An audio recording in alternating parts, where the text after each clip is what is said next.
This episode of Nothing Major is brought to you by Huel. Our listeners can get 15% off using our code, which is nothingmajor15 at huel.com/nothingmajor. I don't know if you guys know this about me, but I'm in a bulking phase right now. Haven't noticed. I'm going for the muscle. The road to 260 pounds is on for me. So ever since Huel sent some product over to myself, I've been using. I'm not a skip a meal guy, which Huel is great for. But I'm like in between meals. I'm really liking the Huel. I think it's helping me keep on the weight, which I want to gain. The Huel Black Edition for me, I crush it in the mornings. It's a hectic time with the kids, getting them ready into the car to school. So I'm using it pretty much every morning for breakfast before I get on with my day. And it's the best way for me to stay focused, stay full, get the kids ready and off to school.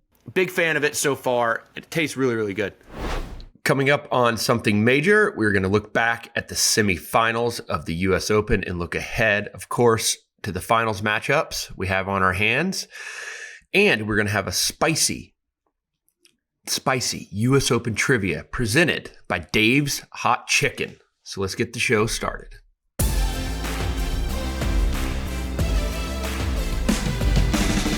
Welcome back, everyone, to Something Major.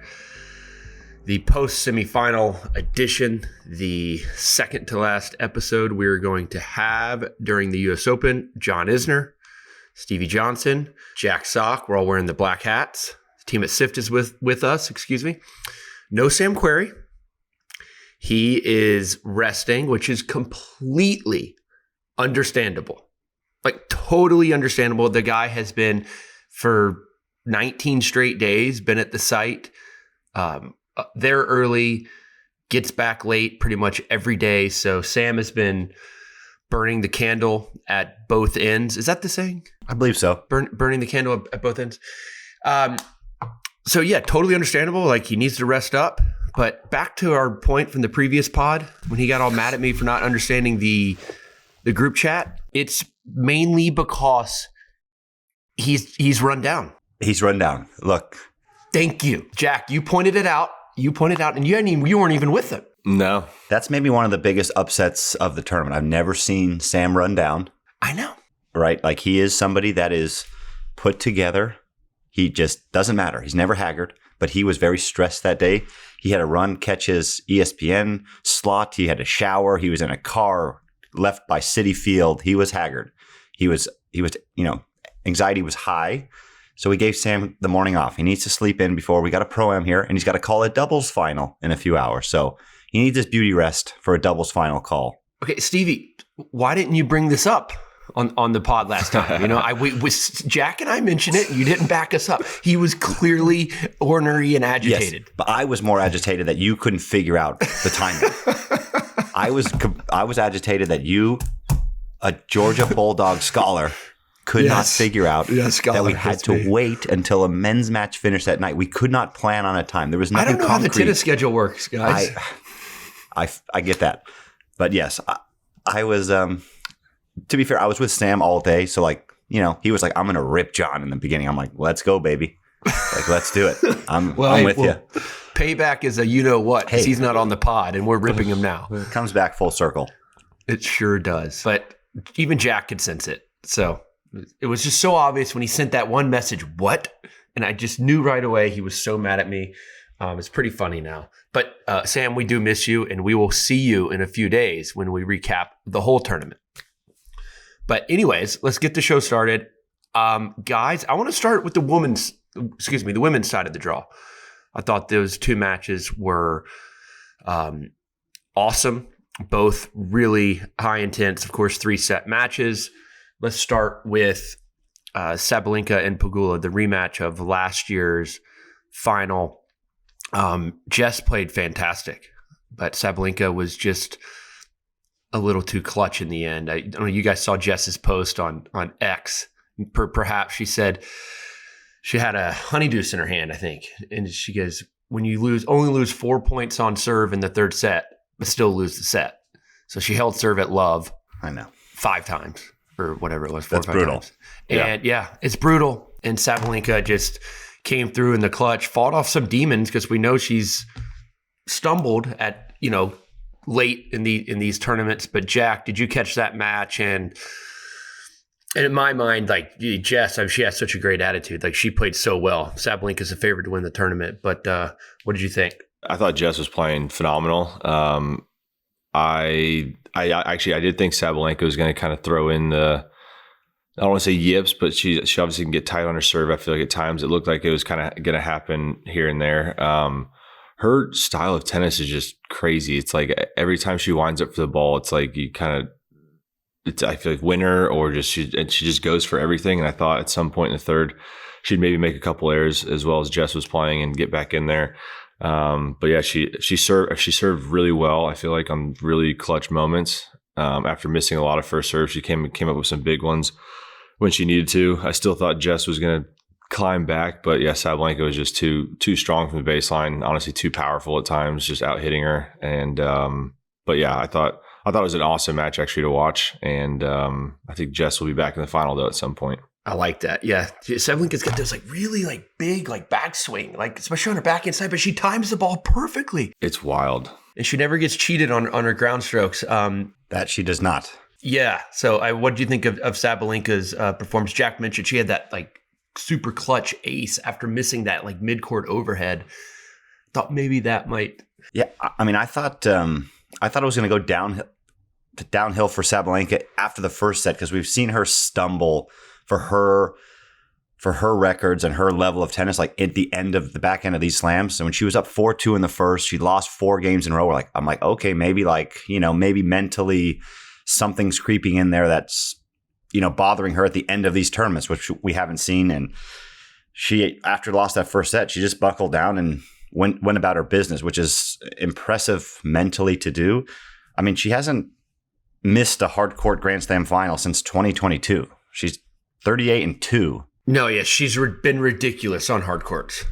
Or, something like that 38-2 since the start of 2023 in slams. Like, that's insane. That's Sinner-esque number. That's Roger numbers. That's Novak numbers. I mean, that's insane. So, she's right where she should be at the end of this tournament in a final, but really impressive. I thought the mental side to lose that first set because she's had some scar tissue, Wimbledon, French Open, Aussie Open. So really impressive by her, and it's going to be a great final today against Amanda. It's going to be awesome. Both women hit the absolute crap out of the ball, and it is going to be a hard-hitting affair on Ash today. Well, Stevie, you mentioned it. Her next opponent, Anisimova. As good as the Pegula-Sabalenka match was, the Osaka Anisimova match was probably maybe even a little bit better. I mean, it's just back-to-back great matches on Arthur Ashe in the semifinals. Amanda takes out Osaka. We all know how well Osaka was playing. Of course, playing a lot better than the number beside her name, number 23. She was playing like a top 4 player. But Amanda came through in the end, 6-7, 7-6, 6-3. Super clutch. Back into another Grand Slam final. By the way, that's an American in all 4 Grand Slam finals this year. That's awesome. Yeah, it's awesome. But from Anisimova to we talked about it last time to just get killed in the Wimbledon final, come back, exercise those demons by beating Iga and then beating Osaka, who was on a tear. A heck of an effort. And now, as you mentioned, Stevie, Sabalenka, she plays in the final. But this match, Jack, what did you think Amanda showed, especially after dropping that first set and then just stuck with it? It was just one of the best matches of the tournament. Yeah, I feel like it was an interesting match to watch. I feel like they both were fighting like the mental stuff out there. Like it was, Amanda kind of seemed on edge a little bit from the beginning, I would say, and it looked like she was going to kind of settle in, and Osaka seemed like actually much more relaxed at the beginning, and she started kind of getting a little on edge out there too, talking to her box a lot. They both were. I think at some point Amanda's coach said, "You're not fighting with me," or something. Like it was. I think it was a very stressful, obviously emotional match for both of them.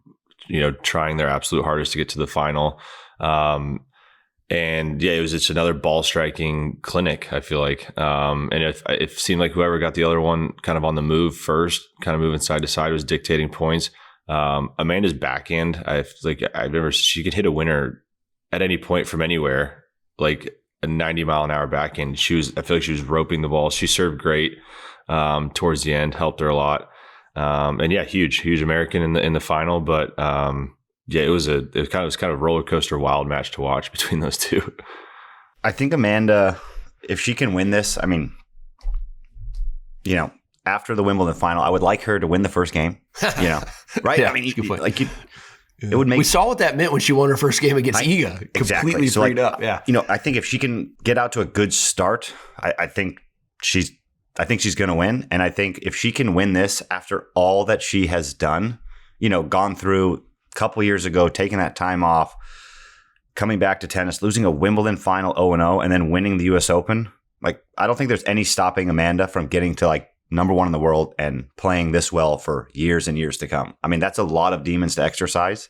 So I think if she can get this title, it's just going to be the beginning for Amanda and in a long run of like impressive tennis for somebody we'll talk about every slam for the next so many years that is a title contender. I think she'll play a lot more free in this one as well. I feel like the Iga match, there was obviously demons from Wimbledon, and then maybe against Osaka with the rankings or seeds next to your name. Maybe she felt a little pressure being the higher seed in the semi. And I think she's going to go out in the final, hopefully playing a lot more free. She got nothing to lose. Right. Sabalenka is the favorite. She should have the pressure and hopefully come out swinging free.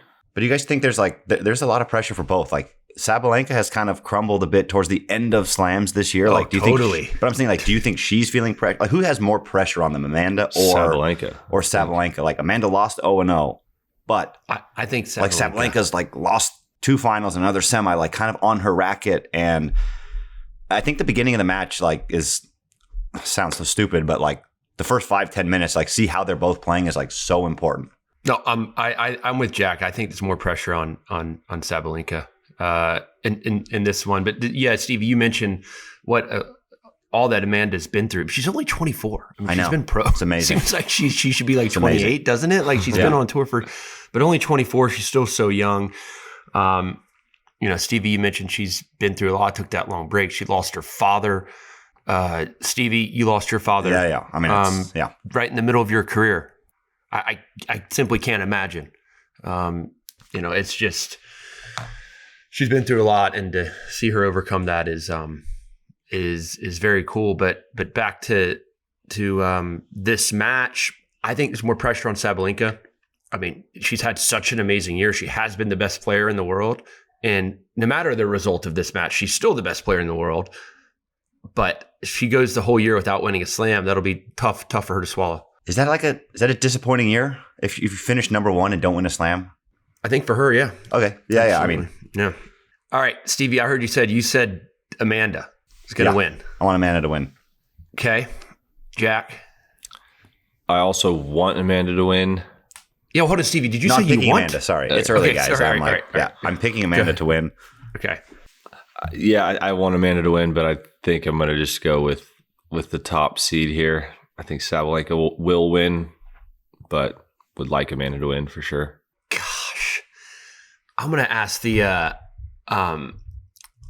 what are the betting odds you think on that one? Not like it's not our thing, but I just want to see how close Vegas thinks. I think this is like such a close match. I'm saying I say Arena Sabalenka is a moderate favorite, like a minus 130, but I'm going to go with Sabalenka in a super tight match. Like, this is like, it's going to be so much fun to watch because you're going to be able to just obviously sense the nerves through the TV. And I think if this gets down to a third set, Amanda trying to win her first slam, Sabalenka trying to, of course, cement herself again as the best player in the world and get her first slam of the year. There's a lot riding on this match, clearly. Do you think this is going to be like a match for like a great match, or like somebody's nerves going to get in the way? I think it's going to be a nervy match, my mind. And I guess I hope I'm wrong, but that makes for great drama. Like nervy matches, like you saw, if they're not playing their best, as long as it's tight and the scoreboard's tight, makes for great TV. So, but Sabalenka has a 66% chance of winning, according to something that the team at SIFT told us. According to Jose. But anyways, that's the final, and that's coming up today, Saturday afternoon. Big one. Is that? I'm assuming that's after the men's doubles final or before it? 4 p.m. Eastern. Men's doubles is at noon. So the crowd's going to completely fill in for the men's doubles final. And then, okay. Got it. All right. Now we're going on to the men's. But again, can't wait for this final today. It's going to be awesome. It's Sinner versus Alcaraz in the end after the dust has settled. That's what everyone thought.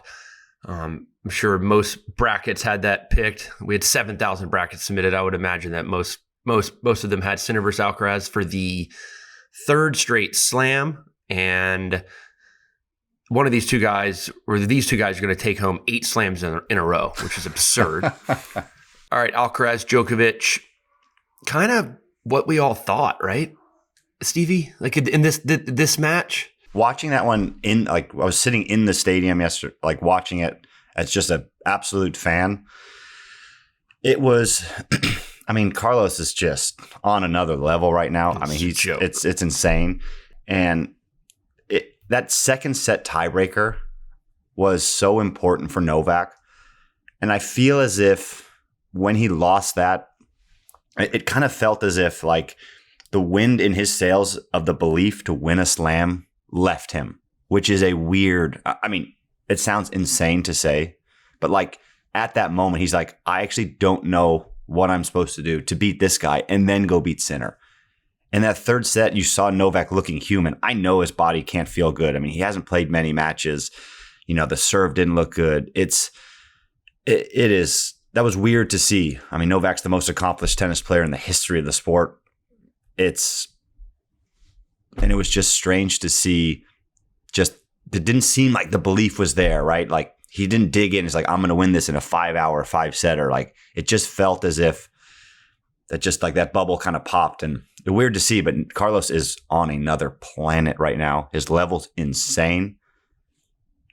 I think it's like the sleeveless. It's like not even a sleeve. It's like the tank top, shaved head. Like he just looks like mean, and he looks just like he's out for business. It does seem like he's just like an evil villain out there. But even though he's the nicest guy in the world, it's like a G.I. Joe. But he's smiling the whole time. Yeah, exactly. He's just like so determined.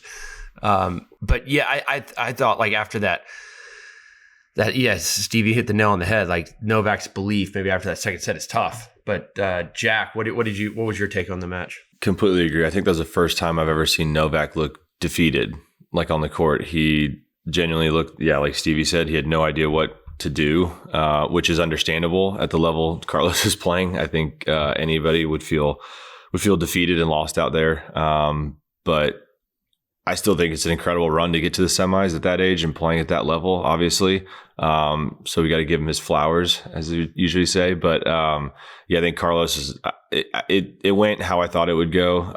I don't know what the game plan would even be at that point for Novak. So I'm not surprised in that, but all credit to both guys for their play. And Carlos, I picked Sinner the other day to win this, and I did kind of I feel like I'm scared now after Carlos's performance and level. And I know, we'll talk about it in the next match, but I might side with Carlos now, to be honest.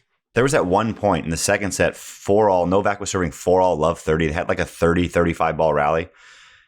And I've never seen Novak look tired before. He won that point, which was insane.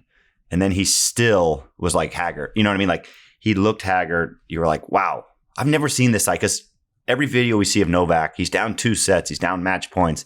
And he still has that kind of like smirk on his face. He's like, I'm still going to win this. Like, it's not over. Like, he's still going to find a way. And it's just tricky. But I was actually talking about this with Sam yesterday. Do you think like Novak is like, hey man, like I had a great year. Like I could still compete at 38 years old. I made all the semis and like I'm right there. Or is he like, I can beat everybody else, but I just can't beat these two guys? It's a weird thing. Like at 38, he's been the third best player in the world, but like not close. Like it's like it's tricky. I think for the tennis fans everywhere, he said that he's going to likely give it another shot next year, play all the slams, see what he can do. I mean, if there's anybody that can figure it out, it's him. Like, there's no doubt about that. But I thought the 2 days off, I thought he might look a little bit fresher. Me too. He didn't. But, when you're 38 and obviously you're prime for he's not a mortal, but your prime is, behind you, and then you're playing against a 22-year-old whose prime is still ahead of him, and you're down 2 sets to love. Like, what are you to do out there on the court? Like, it's even for the greatest player of all time. I don't know how he's doing it at 38 years old. It's insane. I mean, at 35, I played a pro-am, and I think I tore both groins. Yeah. We're in big trouble here, boys. Yeah. No, I know. No, it's like, it's back to my point. I think he's the greatest athlete of all time. What he's doing right now is just is crazy, but unbelievable for the tournament to have Djokovic back in the semifinals. The atmosphere in that match. You were there, Stevie. Like, how good was that atmosphere? It was insane. I was shocked that wasn't the night match. No, so this was. I mean, we had some ears on the ground here. Both Novak and Carlos wanted to play day. Novak did? Yeah, that's what we were told. And last year they did. So there's no like precedent for. So last year TFO Fritz played like the Tuesday quarters and then played the Friday night match. Like, so there is precedence for like the Tuesday guys to play Friday, because Sinner played late Wednesday night. They didn't want him to come back early. But from what we were told, both Carlos and Novak wanted to play day. So, but yes, there was a lot of pissed off people on the grounds, people who paid a lot of money for the Friday night match that were annoyed that Carlos Novak were not the night match. Let's just leave it at that. But you pay, you choose like if you're just ahead of time purchasing a semifinal ticket, whether it's day or night, you had 2 good matches to choose from. So, obviously on both sides, the U.S. Open has delivered. The women's semifinals were awesome. I thought the men's semifinals were awesome. I mean, the Djokovic scoreboard wasn't that close, but the atmosphere was amazing. But not an empty seat in the house. Nope. But let's move on to the AI machine that is Sinner. He looked a little human in the second set. Yeah, looked a little human, but you got to give credit to Felix. Did any of you two, I guess, have Felix winning a set in this match? I sure did. No. Definitely not. Sam and I did like a little chalk talk before, and we're like, if you're Canadian or a Felix fan, get there at 7. so you're in your seat. Because we had the over-under at like 7.5 games. Like it was, I thought it was going to be one-way traffic, but he also had looks in the third set to go up a break. Obviously, he had a lot of looks in the fourth set to go up a break. And Sinner hit that like half volley backhand thing on the outside of the line. Jack and I just couldn't do that once in our career. Yeah, he hit the center of the string. You guys, all of us can maybe shank one like that, right? But like Sinner meant to do it. But Felix, unbelievable. He played. He's just, he can be so high and so low, his level. He was playing so well. I think that was the toughest match Sinner has had in this tournament. I know he went 4 sets with Shapo, but I feel like Sinner had to pick his level up a lot more in this match. So credit to Felix. But again, Sinner just too good. That's why he's the best in the world. You've saved 9 of 10 break points, and he did a bunch of them in dramatic fashion. Again, didn't serve that well though. Like that's where I'm kind of with you, Jack. That worries me a little bit. If he's throwing in, he's only making 50% of his first serves, which is what he did in the Felix match, could be trouble. Carlos will make you pay. Yeah, Carlos will make you pay. Sinner, by the way, is a minus 130 favorite in this match, which means it's not Vegas is saying it's not a pick'em. They have Sinner as a pretty decent favorite against Alcaraz. I think that's a little off. Jack, what do you think? Agreed. I think it's a little high for Sinner. I think I think it's gonna be tough if he doesn't serve well. Just like you said, just to comment on that, because I think his ground game obviously is just far superior than everyone, probably except Carlos. So like he was able to even miss first serves on those 9 of 10 break points, still bail himself out with how good he is from the baseline. That's not going to fly against Carlos. If you're missing those many first serves, you're not going to be able to dictate him as much as he did Felix or somebody else. But all credit to Felix. I was definitely shocked a little bit at the level he played in the second set. I don't know what Yannick, was that an ab thing, stomach thing that he was like, he went off That's for? My guess, because he went off the court. Yeah. So I'm guessing it was something. And I know he was pointing to like his lower ab or something, but credit to Felix. He played phenomenal there for a while. I thought the crowd seemed really into it. I do think Felix like almost was overhyped at like in the first, or like wasted a lot of energy in the second set, like getting the break, and then he was a little too amped up. I think he was trying to get the crowd, get him going. It was a weird crowd. I think they commented on during the match, but they were like cheering when Sinner would miss and stuff. And I know they want to see more tennis and all that, but it was of course. But I think that's probably an interesting position to be in for Jannik as well. But once he came back from the injury timeout, he's like serving fine. Looks like obviously everybody's moving fine. Everything with the stomach, I had no worries. And for him, he does that like subtle little like racket, like come on to his box. And I was like, all right, Felix is done. Yeah, he does this one. Like, yeah, you're right. He goes like this. Yeah, he does that one. And once he did that and like everything was fine, it was game over, unfortunately, for Felix, I feel like. There was some few like sarcastic looks from Sinner up to his box. Couple like thumbs ups when he missed balls. You did. Yeah, he was looking like a little bit like Sam Querrey agitated. It was like a query. It was like a query. It happens like once a year. You took the words out of my mouth. That's once a year. It happens once a year. And we saw it yesterday. I was like, I'm sitting up there watching, like, wait, like that's something I would do. Like, I've never seen this guy do this. Like, oh yeah, good strategy, Darren. Simone, like, why would you tell me to go there? The players love this one, the sarcastic thumbs up. She's like, I've won 27 straight matches in hard courts at slams. Like, good strategy, guys. But it was just odd to see, right? Like, but ultimately, then the next point he has like, a good fist bump to the box, and like he gets over it. He gets over his agitation quick when you're that good at tennis. Yeah. I think the crowd did want to see more tennis, but they also wanted Sinner to win because they want to see this final. No offense to Felix. They wanted to see Sinner win that like 7-5 in the fifth. So something's got to give in this final. I mean, Carlos has made 7 straight finals or something like that. 8 in a row. This is ridiculous. Monte Carlo, Barcelona, Rome, Roland Garros, Queens, Wimbledon, Cincy, and now the US Open. 8 finals in a row. Playing for number 1 in the world ranking. Yeah, because Carlos lost second round last year. Sinner can't move up. Nope. Holy crap, dude. I didn't even like realize that. Like that just adds another element to this all-time match. The winner. And like every time these guys play each other, like Carlos is trying to stretch his lead in slams. If Sinner wins this, they're tied in slams. Like this is juicy. This is going to be a good one. Super juicy. Okay, what do we think, Jack? What do you think is the potential X factor in the match? Is it a fitness thing? Is there some potential concern for Sinner? We obviously all hope he doesn't get sick like he did in the Cincinnati final. That would suck. But I don't know. What do you think the X factor is in this match? Are we in? I guess another question. Are we in for a potential all timer like we saw at Roland Garros? It kind of feels like it because like I feel like again like 2 days ago I was like Team Sinner for sure, the way he was playing in his last match and everything, and obviously Carlos playing phenomenal. But I don't even know what you. Like the strategy, like for the guys when they go out there, like I feel like it's going to be watching another video game. These guys are going to be hitting the ball absolutely insane, as clean as can be, moving all over the court. I think the way Sinner bounced back with the arm issue at Wimbledon, which looked, I would think, worse than maybe hopefully the stomach thing now, and he was still able to like battle through that. I would assume he's going to be good to go and everything on Sunday. But yeah, I don't even know. Honestly, there's not much to say. I just want to like sit back on the couch and like just enjoy the match. Because I do think it's going to be insane. Probably going to be, pushing 4 hours and a tight 4 sets, maybe 5 sets again. I mean, I don't even know who's going to win, to be honest. I think I'm right down the middle. No, I think the big key is going to be the Sinner serve. I mean, he struggled all tournament.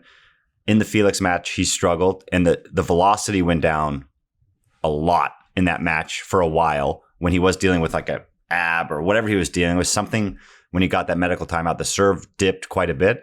And if he serves at 50%, that's not good for him. Carlos will make you pay over the long term if he's hitting that many second serves. So there's been 0 weaknesses in Carlos's. He's won 18 straight sets handily. And, so that's it. If Sinner can serve well, he's going to have a great chance.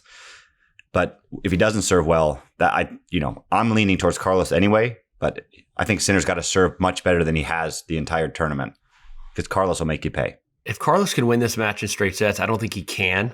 But that'd be 21 sets in a row. Unreal. And he's been playing golf on every single off day. I'm pretty certain he has. He definitely did with his 2-day break. Yeah. Could y'all ever do that? I can never win a match in straight sets anyways at a Grand Slam. I mean, on a I day played- off, I'm like practicing, getting treatment, and just my feet are up. I can't go play golf. I played golf a lot of weeks, second weeks of slams. It's no big deal for me. I was very comfortable playing golf second weeks of slams. Yeah, exactly. I wonder what the I wonder what the ratings for this are going to be. Obviously, it's going up against NFL Sunday. Yeah. That sucks. I feel like just bring back the Monday final. Yeah, then they're going to go up against Monday Night Football. I mean, come on. No, Monday afternoon. Kind of 4:00-ish. Just keep it Sunday. Just keep it Sunday. I think they should make the final a week earlier on Labor Day weekend, but Oh, that actually would be good. That would be tough. Yeah. All right, but we got two juicy matchups, both finals. As I mentioned in the intro, it's now time for our US Open trivia sponsored. We have sponsors, amazingly, by Dave's Hot Chicken. We had a lot of fun doing this. Myself and Sam had a lot of fun. Jack, not so much. Stevie, unfortunately, you were not there. I was so bummed I missed this one.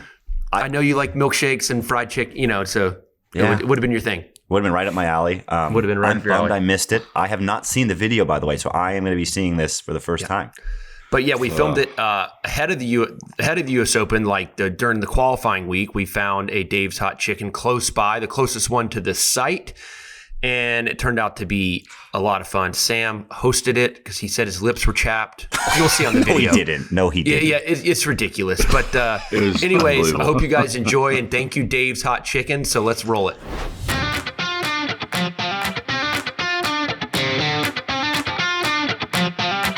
All right, what's up, everyone? It's Sam, it's John, it's Jack. We're here at Dave's Hot Chicken in New York. So we're gonna play a trivia game. I'm hosting. These guys are gonna battle. Can I just? Why are you hosting this? Yeah, why aren't you eating with us? I don't know. I just kind of jumped into the hosting position. Honestly, my lips are a little chapped. I don't want the spice to get on my lips. All right, over here we have no spice chicken. Right here we have extra hot chicken, and right in front of me we have the Reaper chicken, the hottest of them all. So we're gonna play a trivia game. If you get the question right, you can have a bite of the normal chicken. You miss the question, you gotta go to the extra hot, the extra spicy chicken.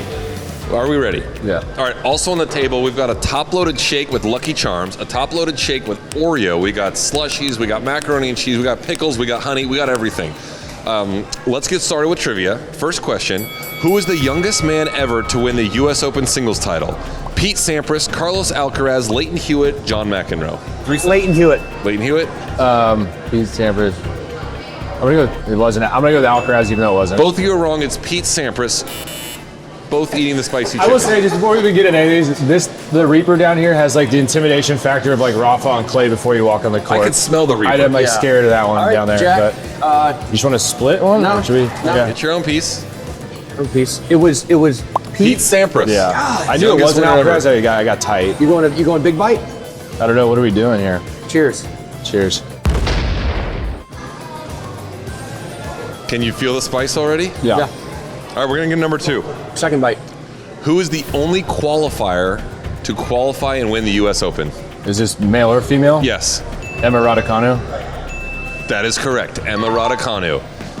You can reward yourself with a bite of the original chicken. Oh yeah. The no spice. The no spice I chicken. get a no spicer. How you doing? Chilling. You? It's hot? Yeah. Maybe the no spice chicken will help. Number 3, who is the only man to win the U.S. Open on 3 different surfaces? Yvonne Lendl, Arthur Ashe, Bjorn Borg, or Jimmy Connors? He's first, right? Yeah. Yeah. He really likes to take his time. Arthur Ashe. Borg. You don't have to keep eating. You can wait till the question's done. You're still going. I like that. The chicken's that good, huh? It is good.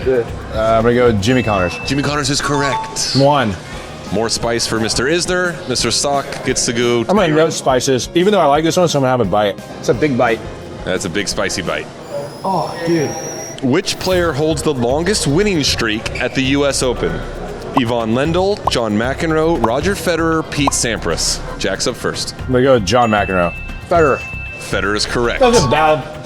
They're so bad. Jack, back to the spice. I actually really enjoy it. You gonna lick the fingers? I feel like when you're eating chicken, that's the only time it's appropriate to lick the fingers. That's true. Oh man, lick the fingers is a bad move. That's my bad. All right, here we go. Which player has the most total singles matches won at the U.S. Open? Serena Williams, Jimmy Connors, Chris Everett, Martina Navratilova. Most singles wins at the U.S. Open. Martina Navratilova. Jimmy Connors. Chrissy Everett. Back to the spice. Are you not? Your lips aren't on fire? We have 4 more, so And potentially the best Reaper. of luck. And potentially the Reaper for the loser. You want to go Reaper for the loser? Lick your fingers. No, Lick I already your did. fingers. I already did. I'm going for like the ultimate loser. All right, next. How much did the first U.S. Open men's champion in 1968, this was Arthur Ashe, win for winning the title? $5,000, $14,000, or $40,000? It was $14,000. I'm going to agree with that. Both correct. Yeah. I actually knew that one. Correct. I need this I don't know how. right now. You need the no spice. This flight's going to be so bad for 8 weeks. Milkshake with Lucky Charms, how is it? Very good. I can't wait to get in there. Scared to wipe my face. We're going to keep going. How many American men have won the U.S. Open singles title in the Open era? 6, 7, or 8? How many American men have won the U.S. Open singles title in the Open era? 6, 7, or 8? It's a complete guess, I feel like. 6. 8. The answer is 7. I knew it! So bad. Both back to the Just extra go with spicy. the middle. It's always B. Oh man, I can see you're getting it under the eyes now. I am. Yeah. You got some On my shirt, too? perspiring a little bit? Actually, we got to see the bite. I know, dude.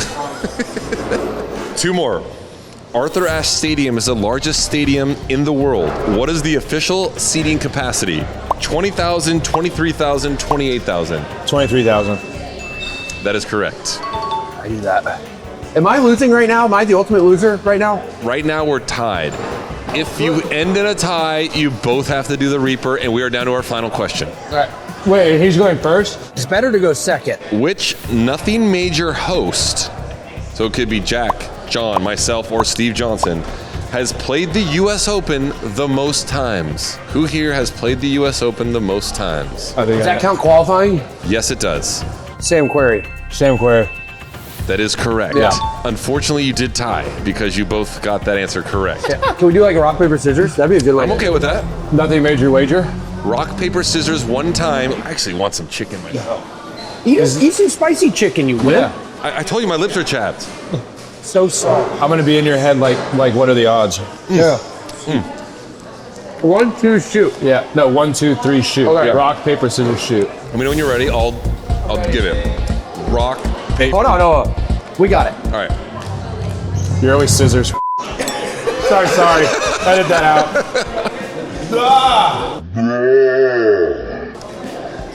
Take a nice big bite in with the finger lick, please. I'm coming for the guy crying right now. Well, yeah. Is that healthy enough? Is it significantly hotter than this one? It's starting to take effect, that's for sure. I appreciate you guys letting me host. I would have really struggled. A full sweat. I have lingering spice from the. My mouth is on fire. No, that's good. All right, that's it for us. Congrats to John Isner on winning the challenge. We're, again, here at Dave's Hot Chicken. We had 3 kinds of chicken out here. We got the non-spicy chicken, the extra spicy chicken, and the Reaper chicken. If you like really spicy, you can get the Reaper chicken. It's been great. I've got the original in front of me. Jack's still struggling. He took a bite of the Reaper. Again, if you like the spice, get the Reaper. That's it for us. See you guys later. My lips are chapped. All right. Thank you, Dave's Hot Chicken. That was a lot of fun for Sam and myself. Jack, how about you? I will say the chicken was phenomenal. But there's one item they have on the menu that is that we played for was the hottest thing I've ever consumed in my life. I think my stomach is still recovering about a month later. But The Reaper. Yeah, the Reaper. The Reaper is I don't know. I don't know who orders that and what mindset you're in, what mood you're in, but yeah, if you want to, it'd be a good way to torture people. Yeah, if you get some information out of them, just keep feeding them the Reaper. You know, it's a really good. You see like on Instagram, you see like all like the fantasy football like punishments or whatever for like the next year. That'd be a good like you lose your fantasy football draft, you got to go eat like 2 of those things and then try to recover for a week. But the chicken in general is phenomenal. Dave's Hot Chicken. Thanks for having us. It was a lot of fun though. All right. let's get into our bracket challenge. Stevie, you're about to say something. Yeah, I got one bone to pick at the end of this episode on the Is it with Sam Querrey? no Oh, dang it. on bracket challenge. Okay. The bracket. Yeah, I know what your bone is, but too bad. No.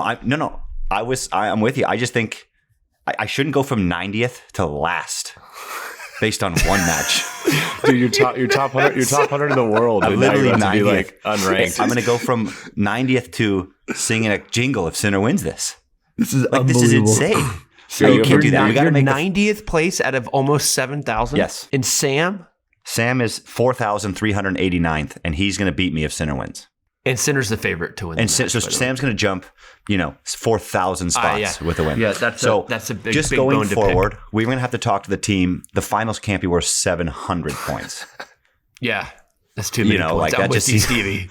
I'm with you, Stevie. I'm all for it. I'm good for it, but it just seems I'm tough just for happy me. I'm not. I know you and Jack are like So just Switzerland, no so problem. This is happy. beautiful. Yeah, Switzerland. Exactly right.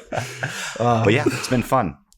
But it's down to two. Two guys, Thanios picks and racketeering. Yep, that's it. That's so, it. Somebody's going to get 2K, baby.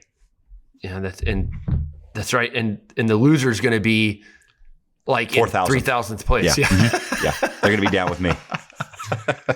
That's so good. Yeah. So the winner's getting $2,000 gift card to Tennis Warehouse, and second place $500, third place $100. And then the priceless gift of coming on the pod, of course. Probably going to be in North Important. Carolina. Racketeering is probably somebody from North Carolina. If he's from North Carolina, we got to just. It's rigged. We got it. Yeah, it might be rigged I actually. wonder, if he's I from wonder North if they're. I Carolina. wonder if they're hedging. Yeah, that's a good point. You Yeah, they could could- hedge. Yeah, smart. Hedge the other way. hedging. Bet the other way. Yeah. Guarantee yourself. But it's not straight cash. It says Tennis Warehouse. A lot of good stuff on Tennis Warehouse. So Yeah. You know how many Nothing Major hats you can buy for that? a I haven't lot. done the math, but a lot. Rumor has it we might be. I will We say, might be moving to some different areas of merch. you want to the know rumor what's mill been... is swirling. Sam and I have been floating around the grounds. We've probably had 10 people come up to us like, hey, like, we run a merch company. Like, we'd love to help you guys. We hear you guys have some problems. We're like, we have a lot of problems, but we're getting the ball rolling on merch. But like, thank you. You guys could have come in handy about a year ago. No, we got it dialed in now. Yeah, we're just It took working us it a now. long But like, time. it just, a year ago, you guys could have got up to us at the Open and told us. Not now. And again, it's like we're on Shark Tank. Everyone wants it. Production issue, but we have it figured out now. We were gonna pitch Damon John. We missed that opportunity at the Open a couple days ago. Yeah, he was there. That's Yeah. it. That's it. All right. right. Good show, fellas. Thanks for getting up early. Sam, enjoy your beauty sleep. Rest up for the doubles call, and we will see you in a few days.